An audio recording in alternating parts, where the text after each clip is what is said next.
Welcome, welcome, welcome to our 9th grade registration information meeting. My name is Jason Anderson, principal here at Jefferson High School, and we're so excited for you to be with us. Whether this is your first student in high school, and how exciting that will be. Our 9th grade registration. Sorry, I had to mute the other screen. Whether this is your first student in high school, or whether you are a veteran, we're so glad for you to join us on this very non-traditional event. Normally, we would be hosting you in our lovely auditorium, but we're all adjusting to new normals, to new practices. Again, we're thankful for tonight. If you want to move to the next slide, Mr. Hall. Again, Jason Anderson is my name. I've been here for 5 years at this amazing school, and I'm so proud of the work we've done, and I'm so excited for your students to be joining us next school year. I am always happy to answer any questions that you may have, big or small, about your student or about anything Jefferson. My contact information is found right here on the screen. I'm also very active on social media, promoting all of the amazing things that we do at Jefferson High School. Super excited for you to join us. Super excited for your student to join us. We have a great event for you tonight. One of the things that, as you may notice on this photo screen, I went with a new hairstyle in quarantine, and I'm trying out the longer hair look. But either way, I can't wait to connect with you, see your kid in the hallway, see your kids in the classrooms. We have an amazing team for you tonight. I'm going to have my team introduce themselves in just a moment. But once again, thank you for joining us. Team, take it away. Hi, my name is Meredith, and I'm the Gifted and Talented Coordinator for Bloomington Public Schools. And before I got that gig, I taught at Jefferson for 20 years in the Social Studies Department. I'm really excited to help advise your kid and help them navigate honors and AP classes, as well as gifted and talented programming. Hi, I'm David Beatty. I am a school psychologist, and I'm also the special education department lead. And over the last 2 days, if you have a student with special education needs and they have an IEP, they've been working with their case manager at their school and our case managers here at Jefferson to plan their schedule for next year. So hopefully that process has already begun and is in the works going forward.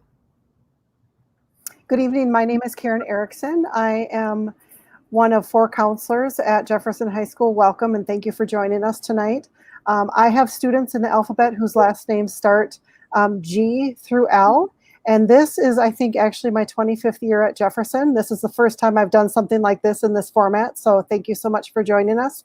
And we look forward to meeting your kids next year. Hi, and I'm Christy Everett, another counselor at Jefferson High School. And I have all students whose last names begin M through R-E. Welcome. Good evening. I'm Megan Alberg. I'm the Dean of Students at Jefferson High School. This is my first year working in the building, and I'm really excited to meet you next year. Hello, my name is Carrie Jarvis. I am one of the assistant principals at Jefferson. I help students with last names M through Z. Welcome. We're glad to have you here tonight. And hi, my name is Justin Hall. I'm an assistant principal, and I work with students' last names A through L. I also work closely with the scheduling registration process.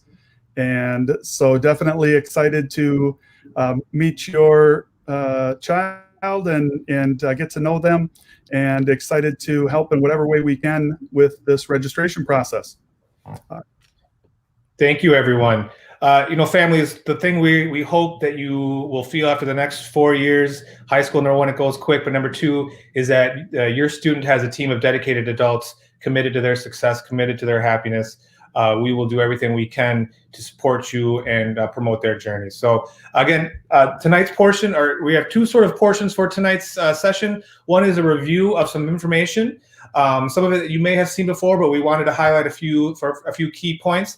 And then we want to save plenty of time for questions and answers. You can certainly begin asking questions in the comment box. We will do our best to facilitate questions both in text format, but also we will condense them and then start answering questions after the informational section informational section is over. One thing to note is if you believe you've got a very individual question, something very specific to your student, we may end up directing you to your student's counselor or your student's administrator. But we will do our best to answer, publicly questions that would be very applicable to many different students or many different situations. So that is the plan for tonight. We will get you out of here by 7 o'clock. But our counselor, Christy Everett, is going to take the next section away. Christy. Okay, so, your students are used to our typical trimester schedule. So Jefferson's on a trimester. Typical schedule is 6 periods. Each class in an individual trimester is worth 1 credit. So most of our required courses are 3 trimesters long. Each trimester is individual and separate. So a full year course would be worth 3 credits. We do have students sometimes with an online option who can take 7 classes in a given trimester with online offerings. Again, each individual course in a trimester is worth 1 credit. This is a typical schedule when we're in person in the building. Your kids are also used to this as well.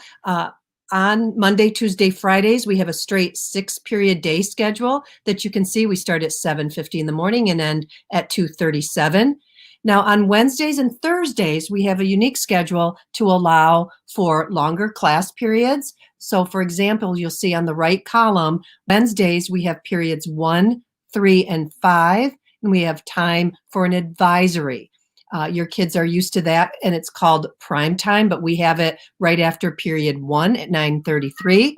And then on Thursdays, we have periods 2, 4, 6 with an academic seminar. And again, most of our middle school kids in the district are used to that extra academic seminar time for extra teaching, test makeups, etc. And that day ends a little bit earlier. That's okay, sorry. So here's a brief overview of graduation requirements that we went over with your 8th grader. 65 credits is required to graduate, but because some students will take more than 6 credits in a given trimester, there's 72 credits possible. There's specific tests that are required, and then there's some completion. It's important that they complete their personal growth plan activities. The kids are used to PGP activities. 5 to 6 activities are typical in any given year. This is helpful, and it's in the slideshow. It's a graduation tracker. It just helps you see how we keep track of each individual student and the credits, because we reminded them that in high school, the credits count. They're on a transcript. You have to pass specific classes, again, to get them posted on your transcript and to graduate. This is a slide that you can review at your leisure. Their graduation requirements. It shows the language arts, how there's 4 years of English, 3 years of math required, 3 years of science, and you can see those listed specifically. 4 of social studies. We require 2 trimesters of Phy-Ed, typically taken in 9th and 10th grade, 1 trimester of health, typically in 10th grade, 2 fine art requirements, and 1 STEM. Here's a general sample schedule that helps you and your student visualize a typical day. So again, you can see how English 9 is a full year course, full year requirement. So you have an English 9 each trimester in first hour. And you can see how that goes all year long. Second hour is their social studies. And as you look, you can see how gym in 5th hour in Tri 1 is just a 1 trimester course. And then they might have a fine arts course in Tri 2. And then there's room for electives. The next sample schedule is not that different. It just offers that example for honors and AP classes, which aren't any different on the schedule as far as length and time. It's just how they fit in. A student might fit in band or choir as an elective, and you can just fill those in. And the students got a full we explained all this to them when we met with them.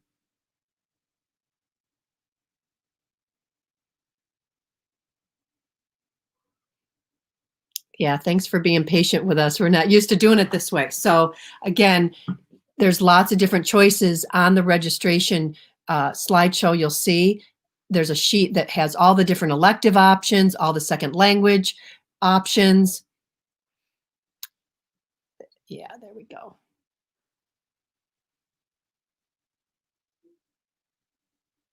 So the next speaker is Meredith Abbey. She's going to talk about honors courses.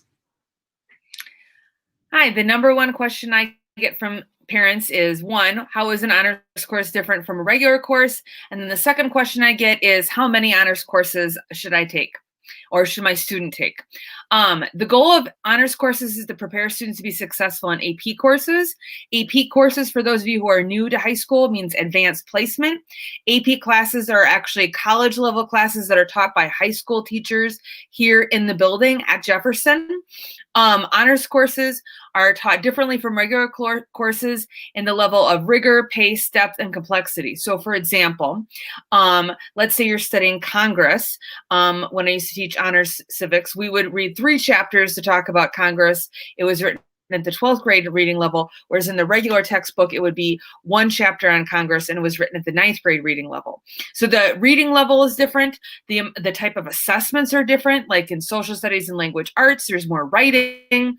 The level of complexity in terms of the math problems and the level of like steps that you'd have to do would be different as well. I also think it's important to understand that the depth at which you get into those issues is different. For example, if you're teaching honors geometry, you can assume that the student is going to probably be taking calculus. Whereas if you're in regular geometry, you don't need to make that assumption that all of your students are going to end up teaching or end up reaching to calculus. They could, but they might not. And so I think it's important to understand that in terms of that depth and complexity. Honors courses are not weighted. So really the main purpose of them is to try to get you ready, to give you a level of rigor, but you don't have, for example, that carrot of a weighted grade unless you're taking Honors 9 Social Studies, because 2 of those trimesters you're actually taking AP Human Geography. AP Human Geography and I believe AP Computer Science Principles, which is an elective class, are the only 2 that are open to 9th graders. But I think it's important to understand that if you're taking an AP class, you're not only signing up to do something more rigorous as a 9th grader, you're actually signing up to take a college level class at a college level textbook and to be graded and assessed in a college level way. And then in May, what you would do is you would sit and take the AP exam, and then your students' work will be graded not by their teacher, but by teachers and professors from around the country. And then the student will get a score of 1 through 5. 3, 4, and 5 shows a different level of mastery at the college level. And most colleges will accept those scores and waive intro level classes for that student when they go to college. It's really a way to distinguish your student as a high achieving student. The difference, the idea is that a weighted grade, it shows up in the actual transcript as the grade that you got from the teacher, but you get a bump up in terms of GPA. That's what I mean by a weighted grade. The question I get from lots of parents is, well, how many of these honors classes should my student take? And the fact is that we do let students self-select into honors classes. We will come back and circle back to you if, for example, we think that maybe you've signed up for too many, or maybe we're worried about what you signed up for.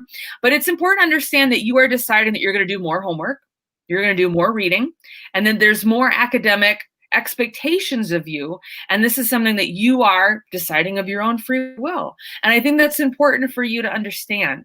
If you are someone who doesn't enjoy reading for pleasure, then Honors 9 Language Arts is maybe not a good fit. If you're someone who is not passionate about math, then maybe Honors Geometry isn't a good fit. You need to think about what are some of the things that really you're excited about learning, because that will help motivate you to sort of reach to that level of higher expectation that exists for this course. And I'd be happy to take more specific questions at the end. Thanks. All right. So I'm going to go through just a couple other basics and try and highlight a few key points. The first thing that I want to mention is that this year, as we're registering for classes for next year, students are going to be able to register for any class that they want to as an online class. So you'll notice that course numbers have either a W at the end or not, or in the course title, web, and those are the classes that are available online. So students could potentially take a full online schedule. Keep in mind, though, that those online classes are only going to run if we have sufficient enrollment in those individual classes. And so that will be worked out as we go through our staffing process in the spring. Some resources that are available online. Our registration guide has a lot of information, and so you can definitely take a look at that. Use the table of contents to navigate your way through there. Some of the things that you'll find in there, just general information about courses as far as prerequisites, course descriptions, and other information. You can see from this example just that there's a lot of different pieces to take a look at. For example, what grades the course is open to, if there are prerequisites, and then you can see that the course numbers have that W at the end, or as you're looking at the worksheet, that those course titles will have the word web in it. So here's a picture of what that registration worksheet looks like.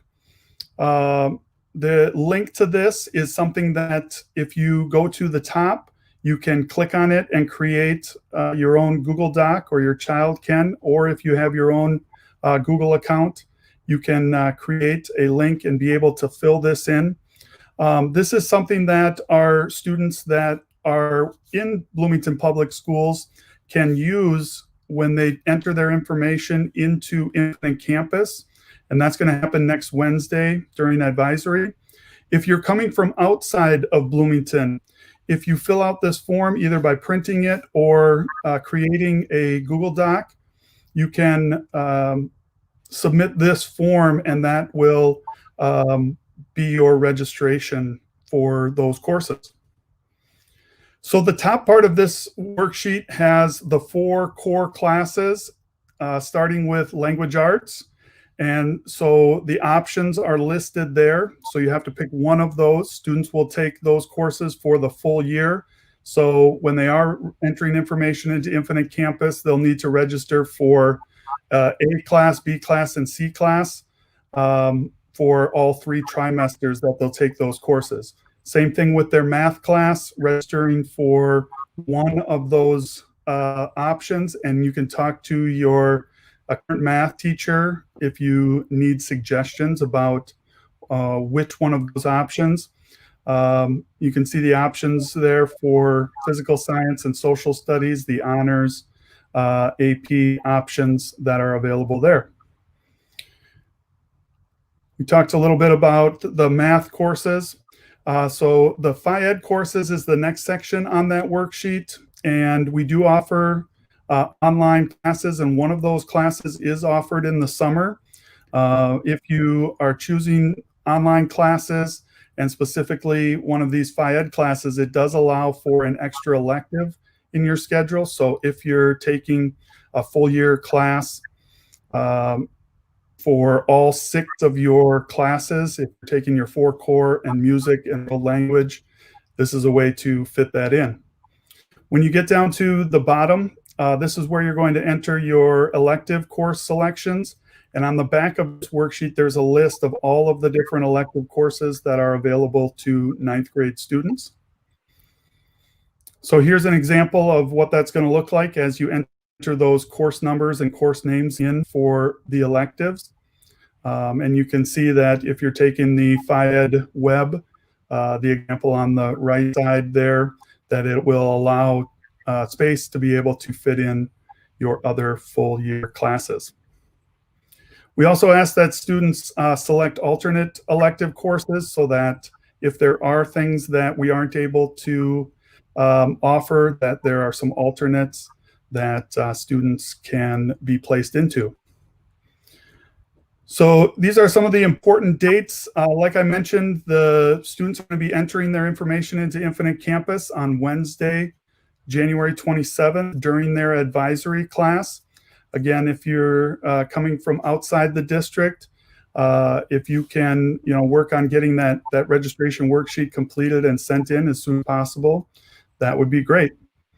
In a slideshow, there's a lot of contact information. You can see all 4 of our counselors there broken down by alphabet, as well as contact information for other people that will be happy to help you navigate your way through this registration process. And finally, all this information, the slide shows, the registration worksheet and things like that, the registration course guide can all be found at our registration website, and you can see the address there. All right, I'm going to pass it back over to Dr. Anderson, and we will begin and open it up for some questions. Thank you, Mr. Hall. Thank you all to all of our presenters. We tried to go quick for, we know that many of you have seen this slideshow or seen the video before, so we wanted to honor that, but we also want to make sure we have plenty of time for questions. And so, again, just reminding our audience at home of who is in this room. We have all of our administrators. We have 2 of our counselor reps. We have a rep from, or our lead, I should say, from Gifted and Talented. And we also have our special education department lead. We've been answering, I think, some of the questions in the chat box, but we know that many of these questions will be, there's interest in it in a wider front. So I'm going to do my best to go through some of the questions and ask some of our experts here their take on it. And one of the first questions that came up in the chat box, but is a very common question for 9th graders, is what's a common options for electives. And so we went through a mock schedule, but what are some common electives that freshmen may end up taking, and how do things like music or foreign language play into that? So Christy, do you mind speaking on that a little bit? And you're muted, Ms. Everett.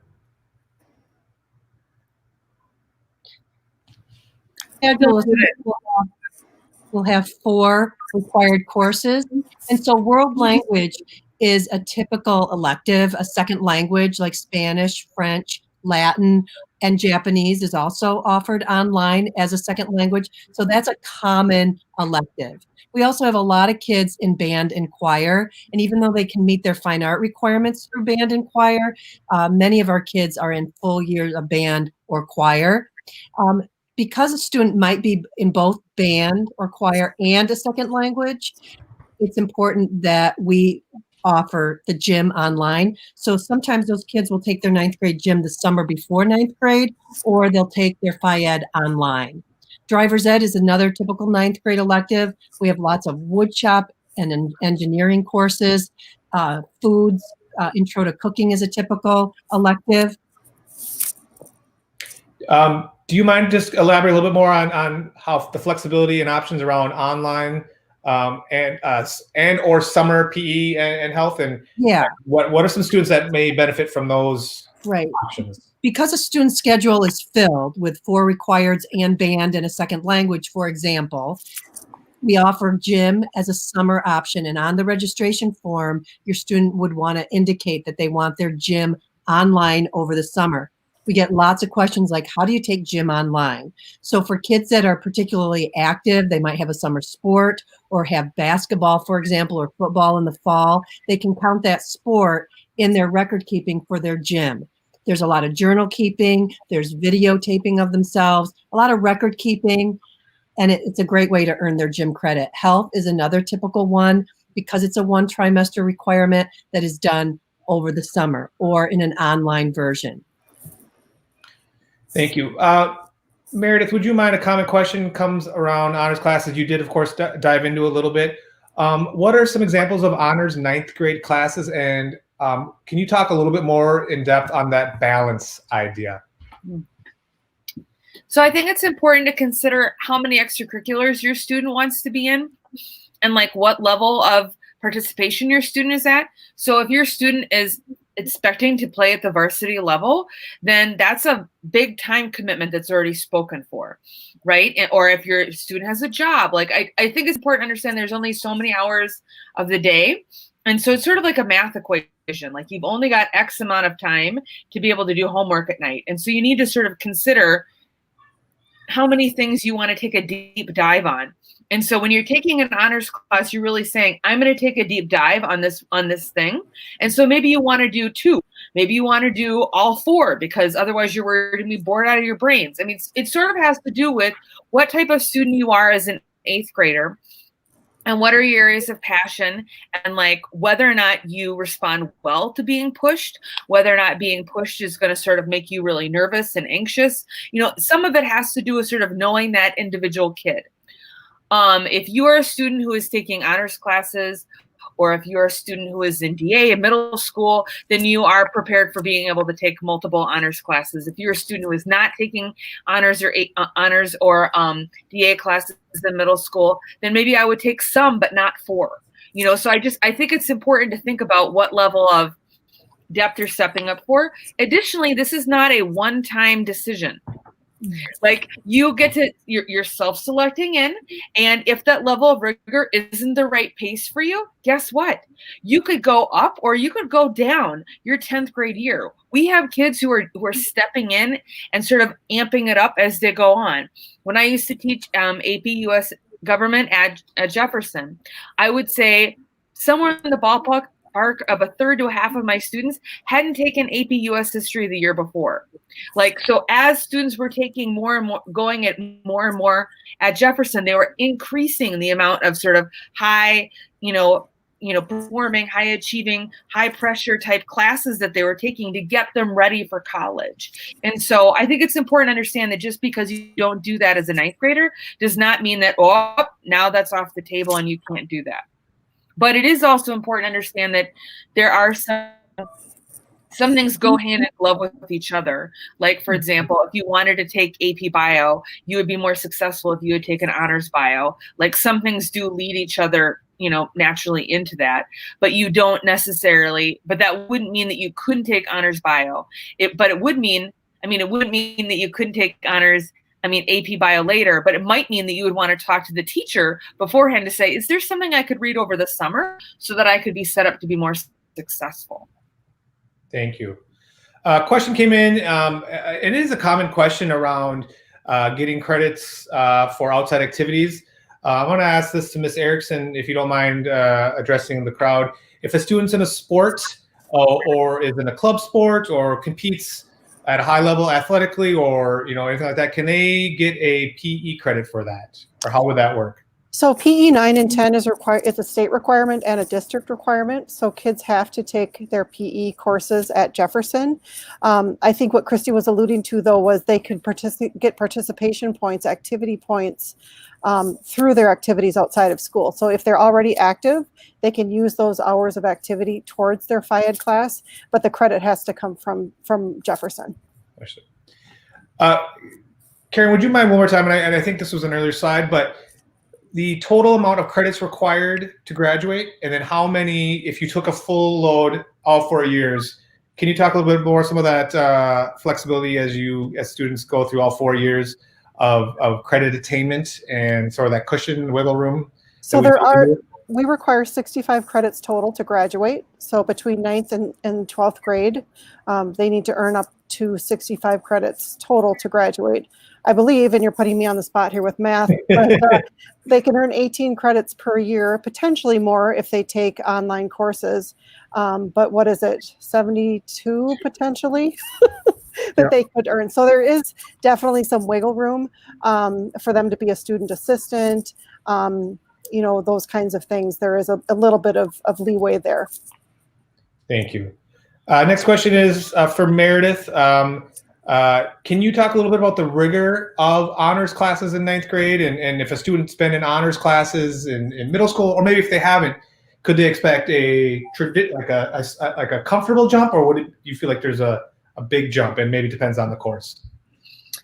I think it's a comfortable jump, and I feel like teachers do understand that if you're teaching a 9th grade honors class, you have to embed some study skills and some help with students to be able to make that jump. It's not like we're just pushing people off the boat and we're like, hope you can swim. Like there's definitely some swimming lessons. The occasional life vest is thrown in there. Like we do to try to make assistance. What I think is harder is that if kids have set themselves up with their schedule, so they're just taking so many of them, that's what I think becomes unmanageable for some kids. I don't think it's that any one particular honors class is as big of a jump if you have the prerequisite skills. Like for example, in honors language arts, they read Great Expectations. Like Great Expectations written by Charles Dickens. It's something that people would sometimes read in a senior level class. And so if you're having trouble reading at the 9th grade level, you are going to struggle with reading Charles Dickens. So some of it has to do with whether or not you come with the prerequisite skills. But some of it has to do with whether or not you're interested in that. But some of it also has to do with, do you have enough time in your day in order to read those chapters of Charles Dickens? So it's sort of a multifactorial piece. And so I think frequently students are signed up for classes appropriately, but what they haven't done is enough thinking about is like, how many of these things can they really do at the same time, and also be starting a sport, and also be meeting new friends, and just trying to recognize that 14-year-olds have a lot of interests and sometimes they aren't always school. And so trying to sort of help find the right amount for kids is an important balancing act. And I think too, if I can jump in here too, if they're trying an honors course for the first time in 9th grade, or maybe they've taken honors courses in middle school and they are continuing on with honors courses in high school, they might sort of hit a little bit of a speed bump with maybe not understanding material as quickly as they're used to, or maybe there's a bit more work than they're used to, and so they're uncomfortable or anxious. I think, first of all, as parents, it's hard to hear our kids struggle or be worried about things. And as parents, we worry. So if your child signs up for an honors course and they're ready to bail right away, I might encourage them, first of all, to reach out to their teachers. Teachers are a huge asset for kids when it comes to getting help. And also maybe encourage your child to sit with that feeling of uncomfortableness for a bit and kind of try to work through it. So it might be worth it in the end for them to be a little bit uncomfortable. I will say though, as counselors, if you find that your child is in over their head, contact their teacher, contact their counselor, and we will work with you to get the best fit for your child. Of course, pending the ability to schedule things in their schedule, course sizes. Of course, we have to abide by those as well. But we will work with you to have a good fit for your child. So I would say if everything that Meredith talked about seems applicable for your child to try an honors course, I would almost rather have them try it and go in there with a mindset that I'm going to do it, even if it's hard, even if I'm uncomfortable, even if maybe I don't necessarily get an A that I'm used to. A B in an honors course is a really good grade. So encourage them with that, but then also know, like Meredith, I love that analogy of the boat with a lifeline. We can be part of that lifeline if you find that they're struggling more than they should be, and if their life then is out of balance with their activities and family and school. Make sure that you're reaching out. Good. The next question is for either maybe Mr. Hall or one of our counselors. We have our high school graduation requirements, but could you elaborate a little bit on how we help align students to what college requirements might be, and maybe some of the differences between a highly selective college, university, and how we help students make sure that they get what they need to be able to get everything they need that's required, not to graduate high school, but to be accepted into the college of their choice? Well, I can start. I mean, so it's hard for a 9th grader to know where they're going to be going to college. So they don't really typically know exactly if it's going to be a highly selective college or not. But if that's a goal, there's usually a blend. And I talk to the high achieving students about a blend of honors AP with regular. You don't have to do all honors and all AP to get into a highly selective college. And 9th grade isn't the only chance, like Miss Meredith Abbey talked about. It's not your only chance to do a full load of honors AP. I think that GPA is really important. So we wouldn't want a kid to get in over their head and then tank their GPA. That's really critical to getting into college. But also we want to meet the student where they're at. And sometimes that's, an experiment. They have to try a class. I also work with 9th graders around what are some of your favorite core classes. We have kids that typically are paired together, English and social studies kids with separate from our math science kids. Again, I don't know what that is. It was the principal. So I think the kids that are high achieving, like, if your kid has that ability to do all honors in AP, you kind of know that, but I wouldn't want to throw them in. I do have some students right now, of course, they didn't expect to be in distance learning, who are taking all honors and the social studies AP, and they weren't prepared. They did not have the grades or the work ethic or the ability to work that hard in middle school. So be wise, and if you're not sure, consult with us. But again, 9th grade isn't your only chance. And I think another good piece to this, and the person who asked the question sort of connected it to like how many years they should take a foreign language. And we know so much of it depends on the kid and the school they're looking at. But it is a good question because different schools may have different requirements. I do think it's important if our current 8th graders are not in a second language. And so I think it's smart if they are looking at 4-year schools and they like a second language to start in 9th grade if they can, and that their English and reading skills are strong. Start Spanish 1 or do the accelerated course where you can take Spanish 1 and 2 in this first year. We're offering an accelerated Spanish and French course where they can get 2 years of their language done in 1 year. And to add, we do have a dedicated career and college center in our building, staffed by a licensed counselor who will absolutely walk that journey with your family and your student of the school, the interests, the pathway in high school, to make sure that everything aligns. Can I piggyback off the question about what colleges are looking for? Certainly.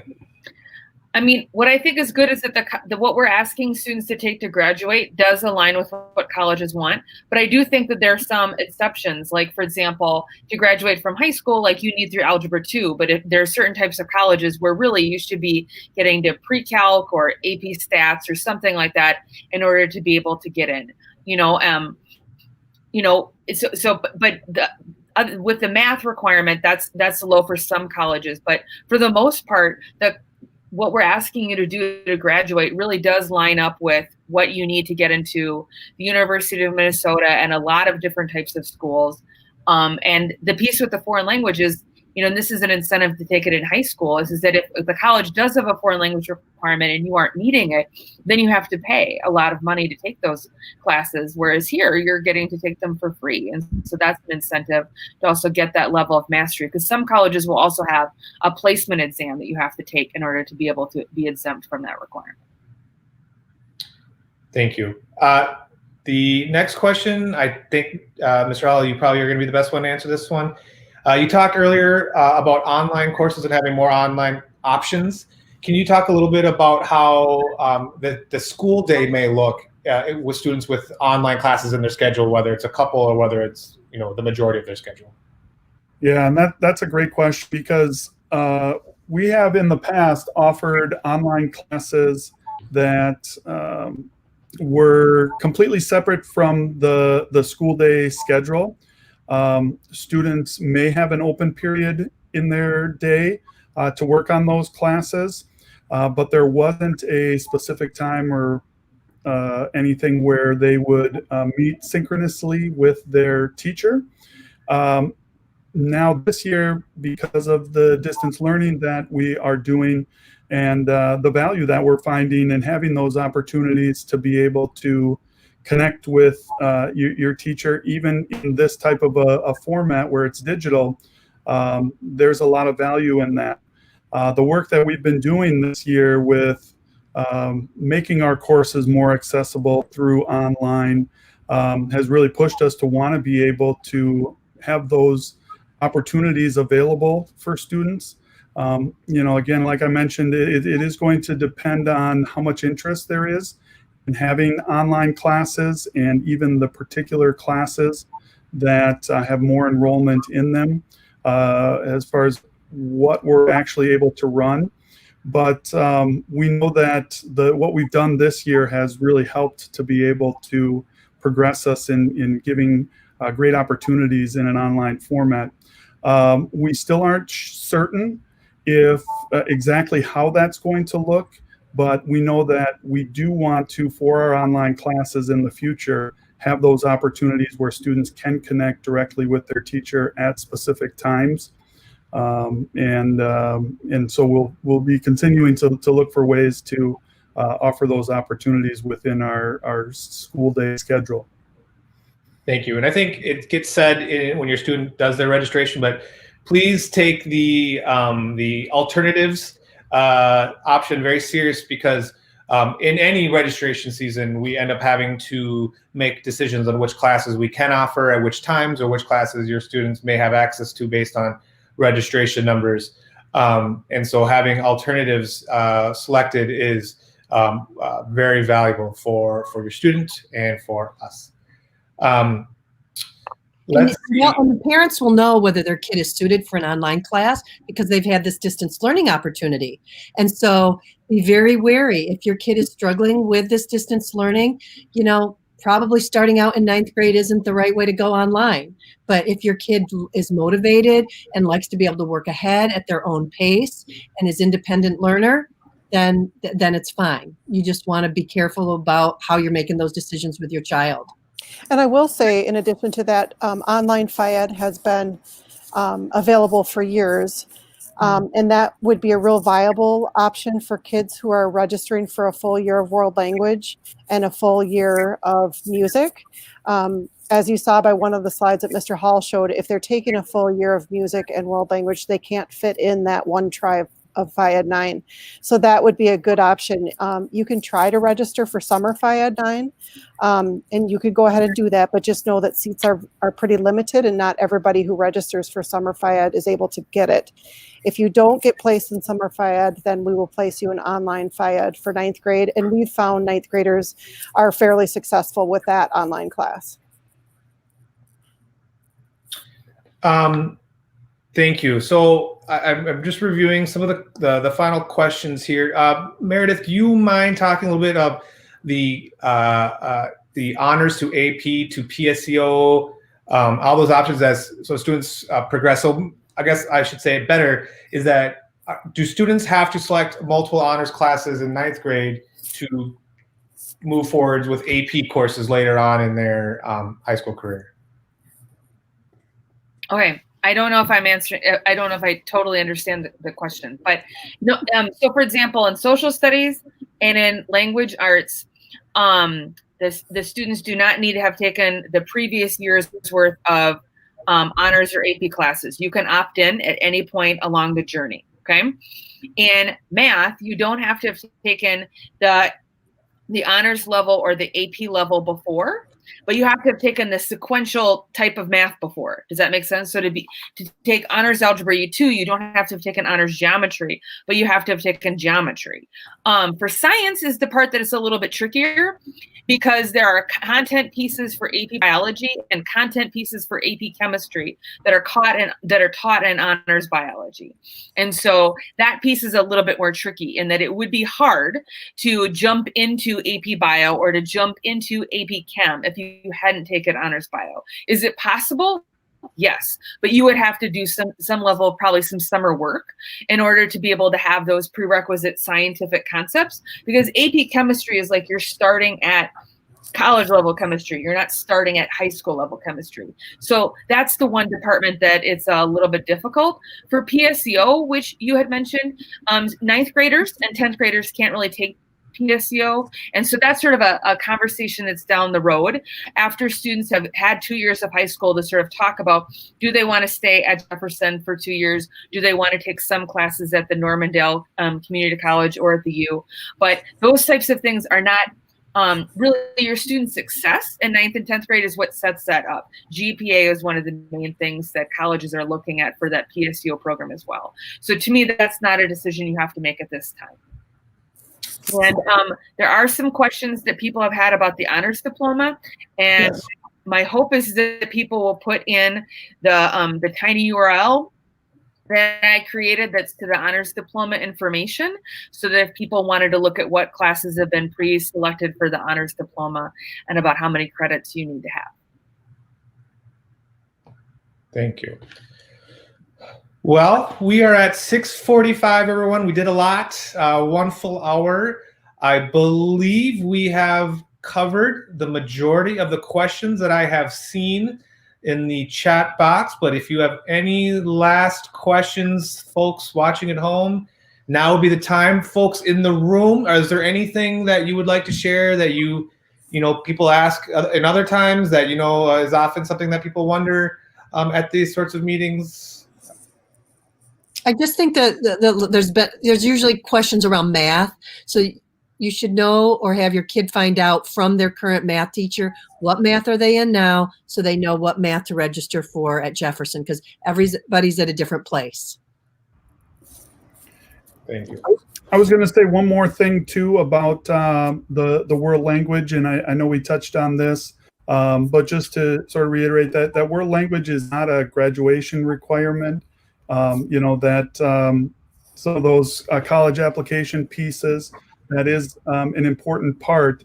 But if there are students that are interested in going further in a world language, not having the world language at the middle schools makes that a little bit more challenging, but we are offering an accelerated option for both our French program and our Spanish program. And basically what that's going to look like is students going twice as fast through Spanish 1 and Spanish 2, so that next year they would be able to jump into Spanish 3, or same thing with French.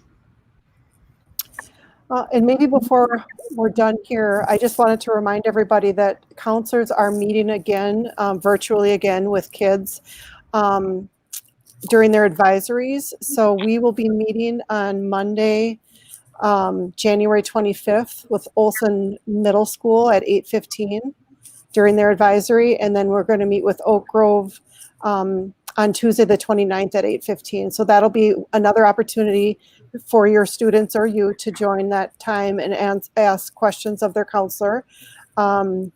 And then we're going to actually kind of walk them through the registration, entering these things in the computer on the 27th. And I believe we'll have an introductory video showing them how to do that as well. So forms are due on the 27th, or can they be turned in earlier, or both? Yeah, so the forms are not necessarily due unless you are a student that's coming from outside the district. Students that are in the district have their Infinite Campus login, and so the registration form should be used to help students as they're entering that information into Infinite Campus. And that is going to take place during advisory on Wednesday, the 27th. Mr. Hall, do you want to talk a little bit about the summer? So these families their students are in 8th grade now. What can they expect come July and August? Again, hoping that our world returns to in-person time. That was for Mr. Hall, but sorry. Say it again. Yes. Can you share what they can expect, what our families can expect come next August? Again, assuming all things we're in a better spot in our world, with jump starts and with tours and the night, the evenings and that sort of thing. Yeah. So I did see the question about tours. You can contact our counseling office, and that can be an option. Obviously, it's a little bit trickier now, but as we get into the summer and get closer to the beginning, we do offer opportunities, assuming that things get back to normal, for our incoming 9th graders. We have a group called Pathfinders, which is a group of upperclassmen that work with students during their advisory times on Wednesday to do sort of mentor type activities with them. But they also have a day at the beginning of the year before school starts that students can come in and meet with their Pathfinder, get some more information, get a tour of the school. We have also done a back to school night where parents and students can come in, get to see the building, get a tour. And then Jumpstart is a third opportunity where we kind of get some of the nuts and bolts type things of taking pictures and have some other information regarding schedules, making sure that all those details get ironed out. So there's a couple different opportunities that hopefully we'll be able to get back to before school begins here as we get into August and before school starts in September. And I think the last question that I see in front of me, and maybe Mr. Ellis is probably for you, is what about families that are currently enrolled or registered for Bloomington Online? And how does that transition of Bloomington Online in middle school, how might that work at high school? Yeah, so those students will have also had opportunities to ask questions of our counselors, have been connecting with them, and those students are also going to enter their information on the 27th during their morning meeting time.